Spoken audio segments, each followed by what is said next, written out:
Olá pessoal, eu fiz um quiz em que perguntei qual a corrente da filosofia jurídica que espelhava mais, se aproximava mais do pensamento de Ronald Dworkin.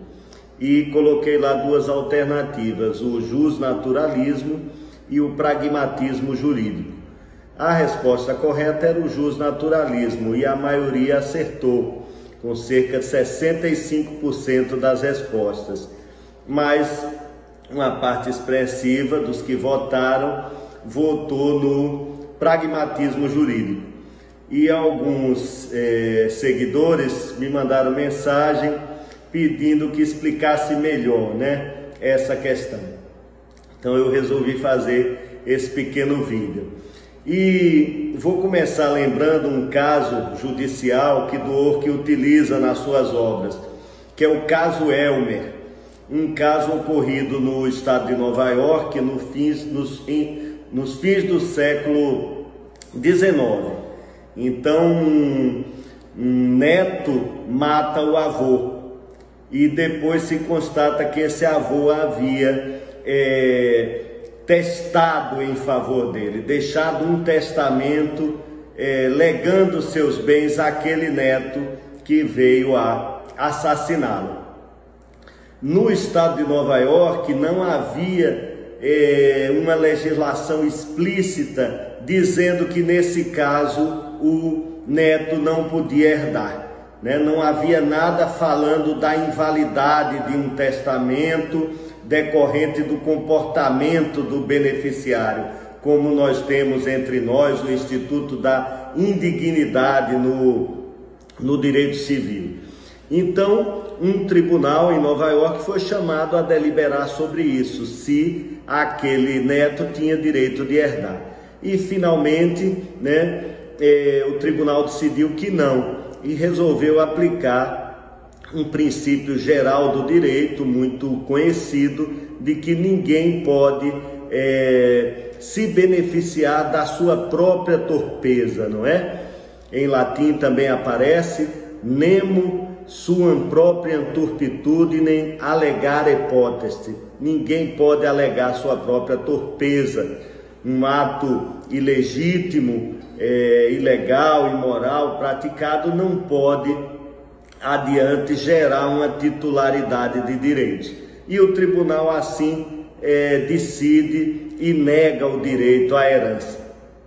Houve votos em sentido contrário, dizendo a legislação não proíbe. E como a legislação não proíbe, nós juízes não poderíamos retirar esse direito do neto.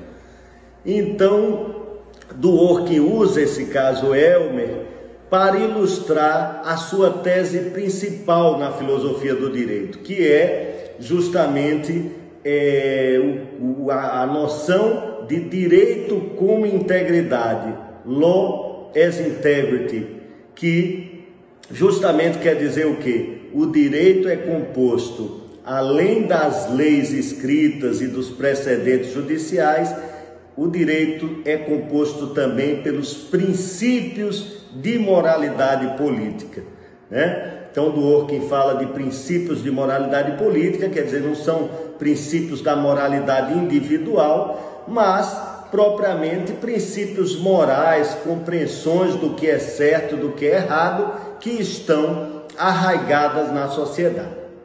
Então esse é o conceito de direito como integridade em Dworkin, e aí se vê logo a relação com o justnaturalismo, Porque a principal marca do justnaturalismo é defender a tese da conexão ou da vinculação entre direito e moral. Enquanto o positivismo jurídico defende a tese da separação entre direito e moral, pelo menos no âmbito da aplicação do direito, o justnaturalismo defende a tese da conexão ou vinculação.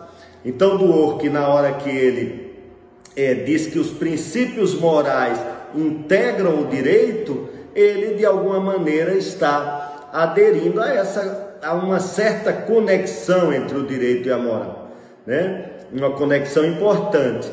Então não é uma coisa simples de dizer Dworkin que é justnaturalista, porque ele próprio rejeita esse rótulo, porque para ele esses princípios não decorrem de uma lei natural, mas são gestados no desenvolvimento institucional, no desenvolvimento histórico. Mas de qualquer forma, há uma proximidade maior do pensamento dele com o pensamento justnaturalista, porque justamente o que é que faz o tribunal aí no caso Elmer? O tribunal deixa de aplicar ali o que resultava da legislação positiva para aplicar um princípio de moralidade, um princípio de justiça, né?